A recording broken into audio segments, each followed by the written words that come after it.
great to sit and talk with you. So good. I can't say welcome to my home because we're both sort of in another dimension here. We're in the Colonel's room at the Armory. Yes, indeed. So, and you were kind enough to come and join me for this talk. That's a I was going to, I should say that I am conducting these questions for an audience that knows very little about you. Because I know very little about you. You know, I'm just part of the wonderful thing of having you be part of our live feed is getting to know you. Yes. So if I ask you a question, I hope it's not irritating. No, please. I'm always quoting Frank O'Hara, the beat poet, who said, naming things is only the intention to make things. What is your title? What are you? Yes, what am I? That is the $50 million question, like we used to say back in the day. Yeah. I've come to understand myself as an energy worker. I'm an artist who is an energy worker. And I have had many titles. I've been a playwright, I've been a director, I've been a deviser, I'm a professor. So I've sort of morphed into particular roles that were pre-existing. But as I went through life, and I turned 50 in 2020, I had a revelation. And it was one of those things that for those of us who are artists, when we have to come up with grant language and artist statements and distill what we do, I woke up in the middle of the night, I said, everything that I do is connected by energy. And by the fact that I'm most interested in the energy of a human being that I'm meeting, like you and I together. I'm most interested in the energy of a collection, a congregation of people. As an artist in live theater, I want to know what the feeling is in that room and how we carry with us the energies of the macrocosm, of the society, of history, here in this room, and change them. How do we as artists move energy? So you must have taken a lot of ribbing from coarse comedic type to say, oh, you're a new age person. Oh yeah, and I'm happy to say, if you could plant me in like a lesbian feminist bookstore from the 70s, I would be fine. That's the insight. That's it. Right. So then I was going to ask you, like, I think you've said it, but so your notion of energy is it's not something that's based in scientific exploration of energy, but it has something to do with Yeah, of course. I think we all know, but we don't really know. What do you mean by the energy between us? What do I mean by that? Yeah, so I think it does occupy a place where the scientific intersects with the metaphysical, right? Metaphysical, yes. And what I would say is that when I say energy, when I'm speaking about an individual, I mean that meeting place of the vast interior of who you are. Like, you're a limitless being all of us are on the inside. With the skin we're in, our lived condition, like our naming, how we've come to be in the world, and the things that are tangible about us, like born in this day, you have that scar from having fallen down at that age, the material evidence of life that we accrue. And then the third area, which is the projection onto us of other people's stories about who we are, right?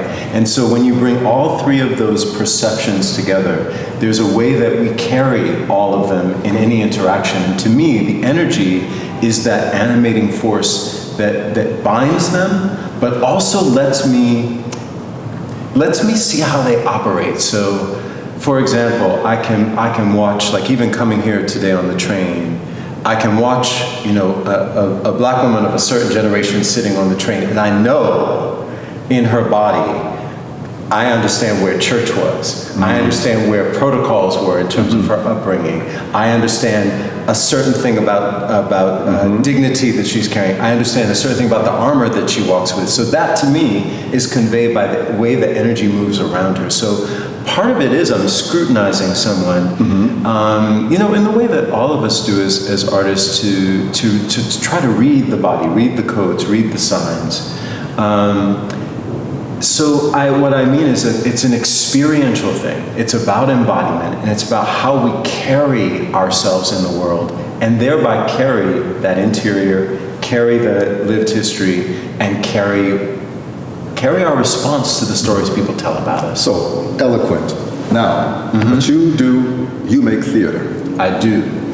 Right. Yes. So how does that work? I mean, am I going to a spiritualist practice, a seance? These are all things. You know, I'm coming to something to be, am I expected to be active in it?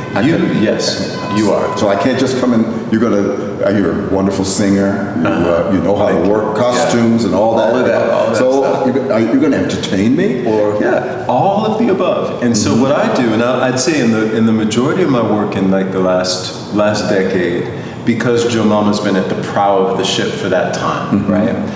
I really decided to use an energetic container that I loved, which is this meeting place of a concert. We all know a concert. We all know what to expect. We know we're going to go. We're going to be sung to. There's going to be beauty, lights, vibe in the room. Yeah. And then also, again, I'm a child of the 70s and the 80s, so like those horrible TV variety shows that used to come on, you know, and award shows, and just the sense of pageantry and glamour. And I think the long history of pageantry in Black culture especially.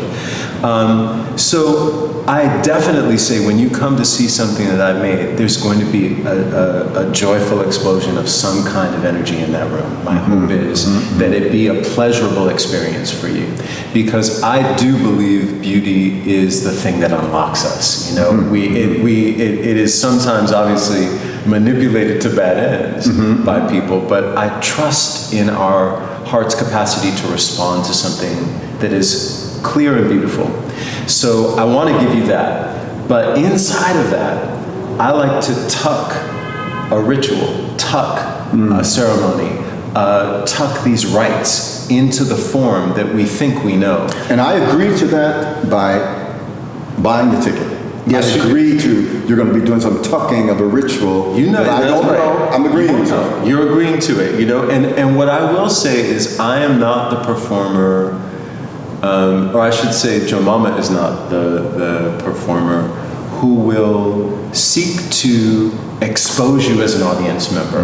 Like, it's not about the kind of gotcha energy that I think we fear. And I, even as a young person, I used to hate when the actors would come even near the edge of the stage, let alone off the stage. You know, I'd be like, you know, like my heart would race and I would sweat and hide under my grandma's. They're pointing at you. Yeah, exactly. Because I think that's unfair. I think that's an unfair ask of people who are habituated to come and be witnesses to a performance, or in some ways even consumers of a performance. But what I do think is fair is to say, if you come into this environment and you like it, and you begin to find yourself a part of it, and I make very clear intention in the way that I greet people in the experience to say, I'm aware that we are a room full of people who've come together tonight from disparate places. We have disparate experiences, but for this time, we're here together. And so look around the room, and there will often be these very subtle things that I do to just try to get us here together, right? So my shows are not shows where the lights go down in the audience and the light comes up on a stage. The lights may dim a bit, but there's always some sense of a glow where I can see you, I can see the other people who are there, and we feel a part of a congregation that's convened for that night. So with that said, when I ask, I'm going to ask in a way that I give you a sense of trust, and I'm not going to abuse your willingness to be open to me. So sometimes that might look like asking a question of somebody. It might be, you know, Joe Mama's very flirtatious, but she can do what I can't do, which is to tell people to do things and they do them. And I'm still honestly amazed at the way that they respond to her. You know, I could never exert that impact on a person. So, are you a Black artist? Yes, I am. Yeah. Now, did you see the show, the new museum? What's it called? I know that Claudia Rankine wrote a very powerful essay. Being Black in America is to be in a constant state of mourning. Now, how does this beautiful being who's just talking about all of this coming together? Right. So how does that? Maybe you disagree with her to be in a constant state of mourning. I would wholly accept that mourning is an inevitable part of our condition as Black Americans, for sure. For sure. And I also have, both through my lived experience of culture and community and through my own understanding of history, I understand that we are generative beings, and our culture is a culture that generates new life. And so I always recognize that in our relationship to that mourning, which is always active and always fluid and always moving, right? We also have the capacity to respond. We have the capacity to imagine the full range, the full spectrum of our emotions. And so part of what I think is interesting about having chosen this path as an artist, where I do focus on what I think is now being called Black joy, right? It is never to say we should forget or we should minimize or we should even decenter that pain or that struggle with both the material reality and then the psychic impacts, which is what Rankin talks about, like the heaviness we walk with. But it is to say that,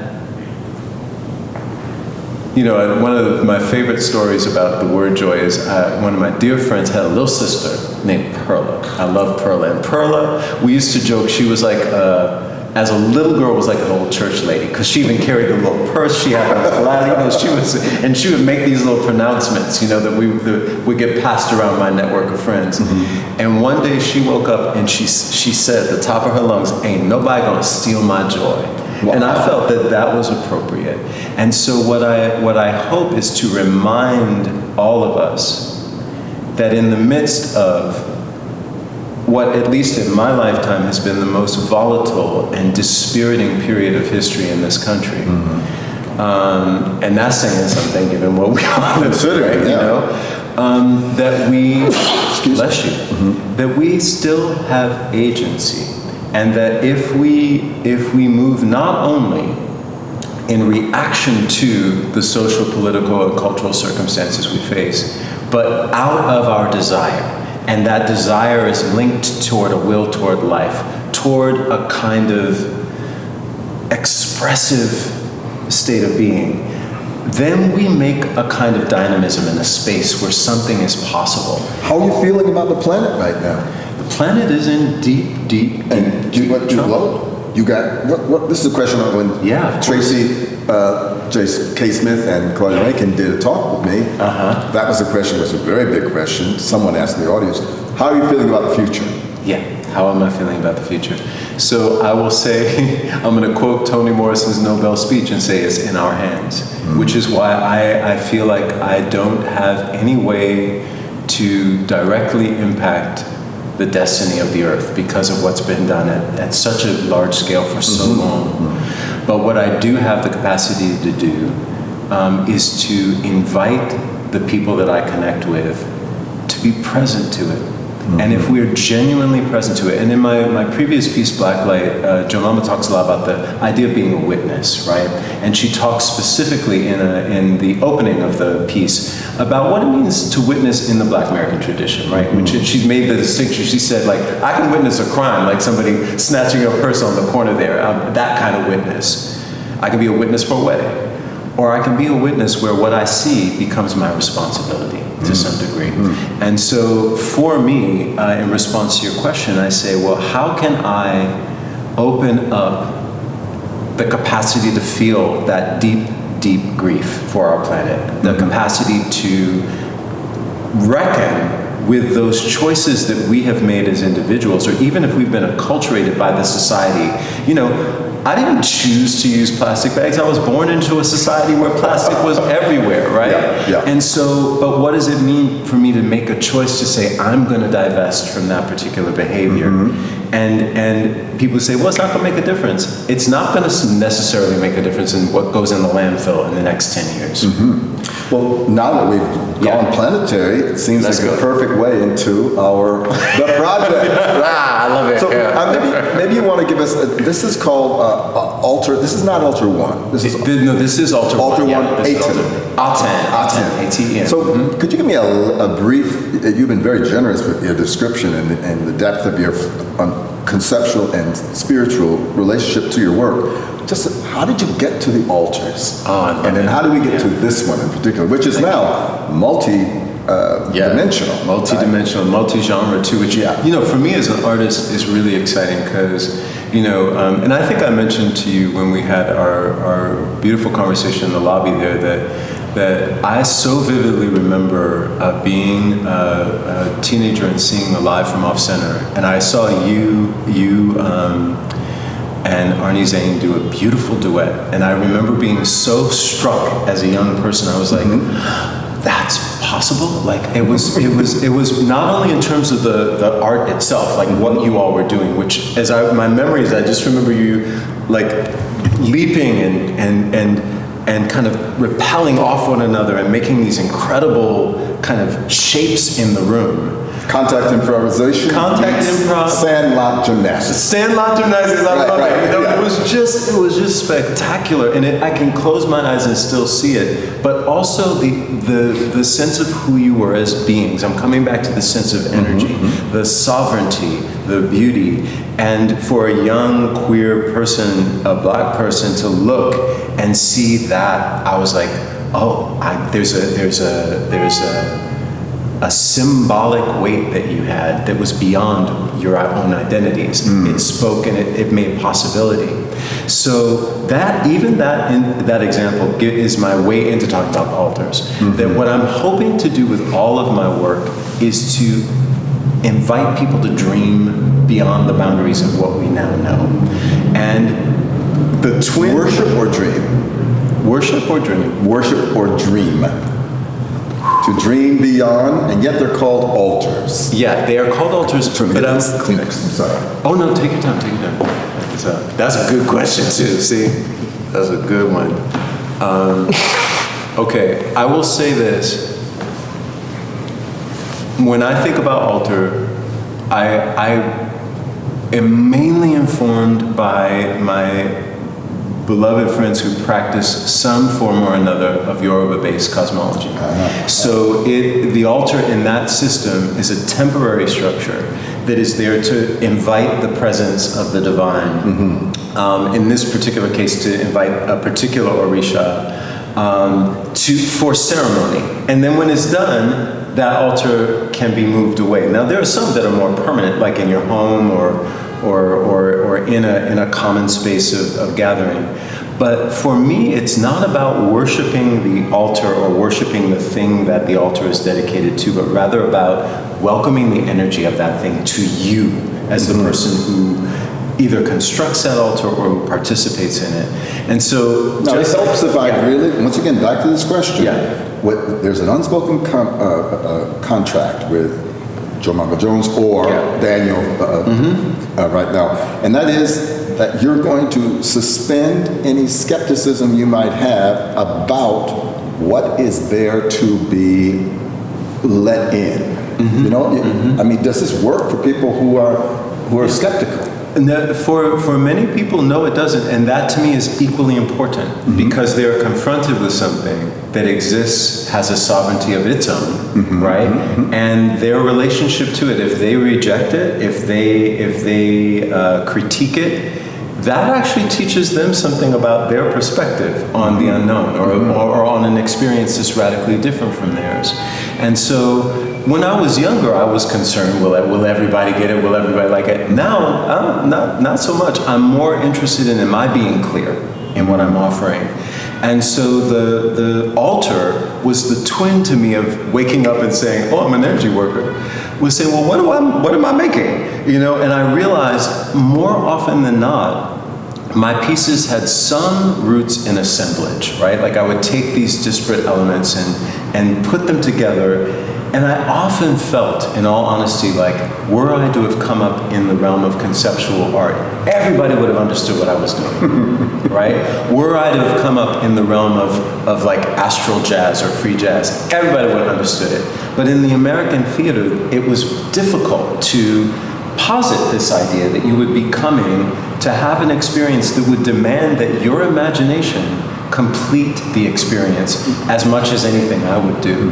Now it's interesting that you mentioned those two examples of conceptual art or astro jazz, because reading through, once again, the information Janet gave me about you, I thought, hey, this is Sun Ra's grandchild. Yes! Oh you know, this is Sun Ra. Sun Ra could never have imagined you. Perhaps, I don't know how he was with queerness and so on. But then the conceptual one, would they have understood what is black spirituality in what you do?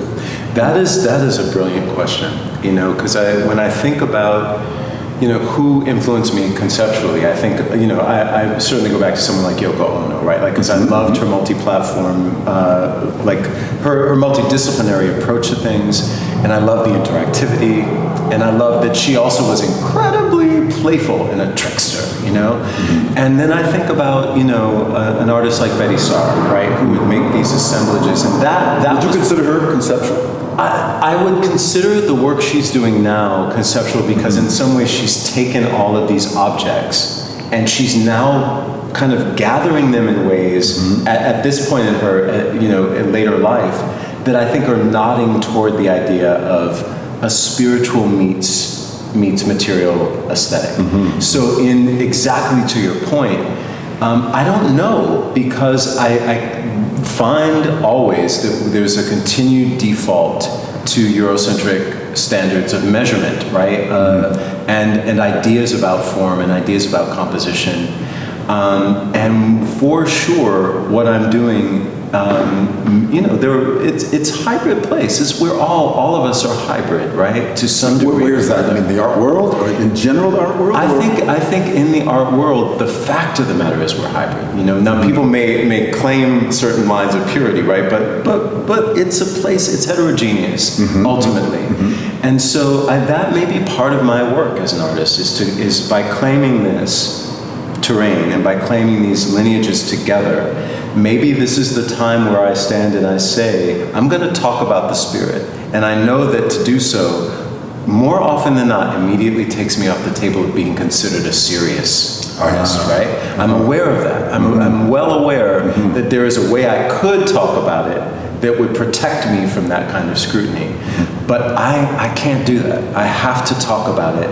And to talk about it in the line of tradition, you know. And that's what makes you so refreshing, actually. Oh, I'm glad to know this. You know, well, but you definitely are. Well, I sort of interrupted you, moving us. How do we? How do we get to? How do we get the altars and Akhenaten? Exactly. So I will barrel us through to there. So I deliberately a few years ago decided I wanted to engage the idea of altar building in a more formal way, and so I thought about what are the ways I can do it. I do it all the time in my life. Like I've done it since I was a kid. You know, just putting things together and dreaming on something. Where did you grow up? Springfield, Massachusetts. Springfield, Massachusetts. Interesting, huh? Yeah, very interesting. To grow up, you know. And we were, you know, and that was the community I grew up in, which I often talk about, was it was working class, predominantly black neighborhood, mainly Southern migrants, right? Like, so there was some Caribbean folk, and then Eastern European immigrants, and then the, you know, white Yankees. Like my mom was a white Yankee, and my dad was like, you know, his family came from South Carolina. So it was a very interesting mixture of people. But even there was a kind of heterogeneity. I was attuned to the different sounds of that street and the different sounds of the music that came out of people's houses, etc. So that idea of bringing together these disparate things really compelled me. So I started by inviting some folk I really admire, my musical collaborator Josh Quat, and then heavy hitters Alexis Pauline Gums, Ebony Noel Golden, and Shangodari Wallace, who are three exemplary black artists who work in very different but complementary ways. And we went about the process. Was there blackness central to your choice? Absolutely. Absolutely. I mean, Josh is not black, but I wanted to engage the three of them in particular because not only of their blackness, but their connection to spirituality and their connection to ritual practice, that they all understood it. Specifically Yoruba? Not specifically Yoruba, all of them, but really when I think about it, that there's you know, when I put like capital B Black, I think about that, again, that mixture, that collision of all so many different traditions and the ways in which we do take a little bit of this and not some of that and some of that over there and put the hat on and turn the hat, you know, like the spontaneity, the improvisation of it. So, and they all are people who are deeply committed to healing and thinking about the future. So the three of us worked together for about a year and a half to come up with an idea for how we could make a theatrical altar. And originally, we had planned to do some like in-person live performance installation thing. Pandemic hit, all that went out the window. And I had to completely reimagine what this could be. And that led to beginning to dream about how it could live in the digital world as an anchor, with hopefully then things that would come off of that as live events over the course of time where we could have an in-person experience. So we recorded this new album. We filmed 15 music videos during the pandemic. I've seen the Earth one. I think. You saw Earth, yes indeed. Have you made out many albums before? I've made 5 before this one. So it's all original music, and it's been thrilling. And then what ended up happening is, you know, on a personal level, I lost my mom last fall in November. She became very ill, and it wasn't COVID related, was it? Not directly, but she had contracted COVID in the hospital while she was waiting for a procedure. There would have been an intervention, and because of that, she wasn't able to have that, and that precipitated her death. Which is another reason I'm so pro-vaccine for folk. But during that process, of course, that brings any of us, right? Any death of a loved one brings us into liminal space, brings us into direct relationship with those big questions. So it wasn't lost on me that I was dreaming of this project about altar building at a time when I was going to be dealing with life, death, other realms. And around that time, I was up one night, and I, you know, like many of us, you know, sometimes find myself in the little rabbit hole of YouTube or looking, you know, which could just take your life, right? Yes, right. And I saw this video of this, an animated video positing what the solar system looks like as it moves through the universe. And the way that they had animated it, which isn't entirely scientifically correct, but was really pretty, was like this double helix, almost like a DNA of all the sun moving like a single object, and around it, all of the other planets spinning as they moved. And it just, something about that made sense to me, and I said, "Oh, we're moving within a moving whole. Everything always changing." And so, even though we come and we have what is today, September 13th, we'll have September 13th next year, but we're not in the same place that we were. And that idea helped me prepare to grieve in an interesting way. How so? How so? Because it helped me understand that there is a constant state of change on every level, and to just be reminded of the gift that we have of presence while we're alive, and also just something about, you know, my mom was someone who loved to think about other worlds and other realms, and she was a creature of the imagination. That's where she lived. And so out of that, after her passing and after all of the plans for in-person fell apart, I went back to LA, where I've been primarily, and this idea came to make an album that is to and from the solar system. And that's where it was born. So we made 4 songs for the sun, because it's the sun. It is the sun. You know, deserve that one for our moon, because it's ours, and then one for all the other planets, with the idea of saying that what if I looked at that solar system as its own kind of altar? What is it calling us to? Since it's a bunch of different pieces brought together, has all the elements, fire, earth, air, water, it's moving, it has a dynamism to it. And what struck me is I said, oh, it's a whole. It's a moving whole. So how do we remember ourselves as whole things, especially when we've been in a state of grief? So that was the big question. Now, it will remain to be seen by those who partake of this in some way or another, whether or not I have adequately responded to that question. But I feel like we were able to touch something that I hope. And if I'm never going to not be, what are the other things I want around me? If I'm going to be in a state of mourning, I sure want to also be in a state of being ridiculous. I want to be in a state of desire. I want to be in a state of rage. I want to be in a state of active movement. So my hope is, in a way, to say, like, on a given day, you know, maybe I'm in my Mercury moment. It's all about communication and getting it done and being on that, you know, the hustle and the grind. To remember Neptune and those deeper waters that are calling to me and saying, you know, you got some desire down there. You got some secrets in there. And don't get so caught in the hustle that you don't look around you and see what else might be possible and who might be there that you don't know, and where there might be magic waiting around the corner. And Aten? Aten comes from the name of the solar disk in ancient Egyptian religious tradition, and is linked very specifically to the pharaoh Akhenaten, who wrote the hymn to the sun, which is what many scholars call the first African poem, right?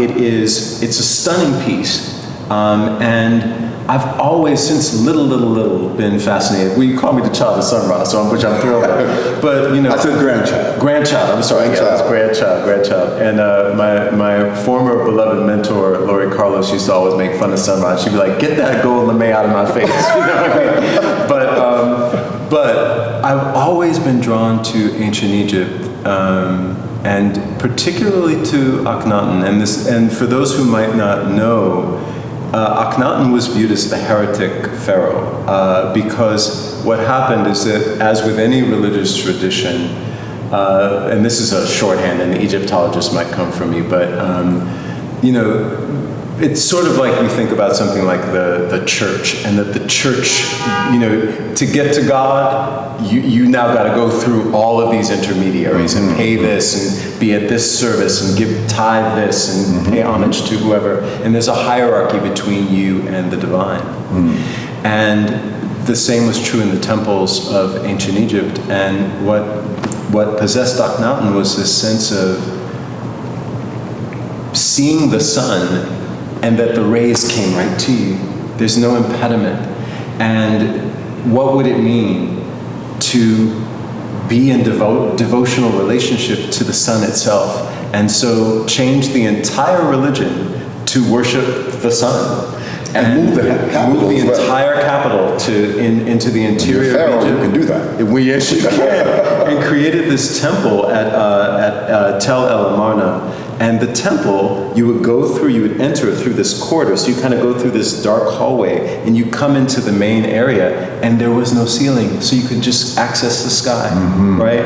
And that just even in terms of the poetry of it, always stayed with me. And I said, well, what if this project were intended to be a gift like that you could just have it? So it was important to me that it not be something that you know, carried a big charge. People wouldn't have to pay a lot to get access to it. That there would be aspects of it that people could participate in.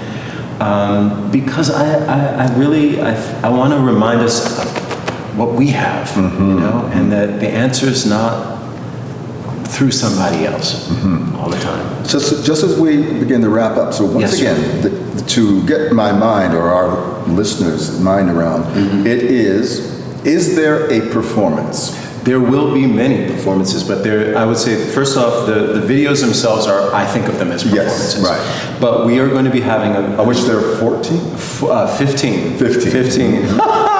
Yeah, that was a lot of stuff. Yeah. A lot of wigs. A lot of wigs. Wow, wigs. Yeah. You know. And but we will be, and at Live Arts on December 3rd, we're going to have a very special event where we're going to welcome everyone and do a celebratory. I'm going to call it like a living altar party. It will be in the theater. I'm not certain where it will be in the space yet. So Janet and I were talking about that. I wasn't sure if it was going to be in the studio or... Yeah. We're not entirely sure yet. But it will be in the building, and we will have a wonderful time. And we'll be singing some of the music. We'll be playing some of the dancing and doing some other activities. And my hope is that as we move further away from the restrictions of the pandemic, that we will be able to create a live experience that will be more like a traditional show, and that can not only be something that people can come and see and participate in more than one time, but also maybe something that will tour around. Do you miss your mama? I would say she doesn't miss me right now. I always miss her, but she's a little bit done with me, right? It's interesting, that dynamism. But also with this record, it was important to me that she is here, but also Daniel's here, which is an unusual thing for me. And I think that that's also about the multiplicity, being comfortable with that we are many within the one, That's right, beautiful. But what about the podcast? Oh, yes, I'm sorry. So I'm going to have conversations. I've already had a few with people in my constellation that I find fascinating. And I always have this. I'm sure you have because, you're like one of those people that's like, you're like a sun, and you have all of these people orbiting you. And you meet so many people that you say, I wish this one could meet that one, or I wish, those connections. And so there is for me this deep desire to share the wisdom of some of the people in my community. And so I said it would be lovely to take the theme of the given planet. So for example, Pluto represents death and rebirth, and has a great deal to do with the questions that we walk with as a whole generation, right? Because it moves so slowly, astrologically, it impacts everybody of the same generation in the same way. So I asked Langston Kahn, who's a brilliant young urban shaman and powerful writer. He's written a book called Deep Liberation. His interest is in helping us heal and move past what he defines as a culture of trauma. So the ways in which we are... meaning everyone? All the people, that there is a sense that our relationship to what we call trauma has become centered. And I think that's connected to what we've been talking about the mourning? levels, about mourning, about just the incredible layered difficulties we're facing right now. But what he offers is this pathway. It's a very practical book to do kind of the inner work, to identify the places where your own fear and your own resistance can be transformed into energy that can help you move forward and heal your own sense of self and your own sense of your power in the world. And so it is both that kind of transformation and also the other aspect of Pluto, which is about generations, that so many of the traumas we live through are things we've inherited from other generations. And how do you do that work of thinking about ancestral healing or intergenerational healing? Big questions. And so I said, that fits with Pluto, and that's the conversation we're going to have. So he will be one of your podcasts. He's one of my podcasts for Pluto, and then each planet will have a different guest that comes on and talks about. How will they be all weekly released? Or? Exactly. Everything's going to be weekly release starting September 22nd. So you're an artist and this kind of strategist, producer. A little bit of everything, until I drop. Yeah, that's fantastic. Well, this has been super rich, and I am so moved to actually see who you are. Do I dare believe who you are? And I do. You realize I was at 17 at Woodstock. I heard Jimi Hendrix playing after tripping for the first time in my life, the Star Spangled Banner in the morning. Wow. I know what it's like to be with 300,000 bodies that have been covered in mud. And I have grown up something like a callus on my heart. And I think that the work at New York Live Arts, artists like you, are trying to remind me of something, and I thank you for that. So I thank you. Thank you, everyone, for being with us. Please check out, however you can enter into the world of Daniel Alexander Jones, please do so, and come see us at New York Live Arts on December 3rd. Yes. Thank you so much. Thank you so much. Thank you. Thank you.